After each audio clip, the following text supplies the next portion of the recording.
a couple of things. One would be if the culture of the organisation would be a deterrent for candidates. The second would be if either the board or the CEO are part of the problem. And the third is if the organisation's expectations are completely unrealistic with where the market sits. It's easy to blame someone else rather than, taking a critical view of either yourself or the organisation. Years ago, I was talking to a board about a CEO search for them, and they asked me how I'd go about it, and I'd done a little bit of research prior to the meeting with the board, and they had been through 4 CEOs in 6 years.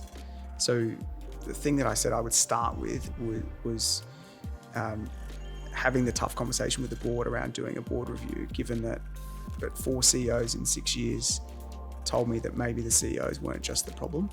So the funny thing is I don't think they wanted to take that critical view, right, which is why they went with someone else. But it's funny because sitting around that room, there was like 6 people looking at me like I'd just spoken Japanese to them.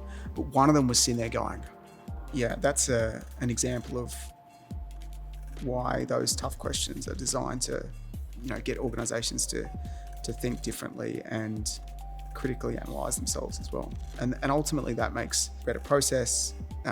It will improve the calibre of candidates that go through the process, and ultimately, sets the person who gets the role up for success.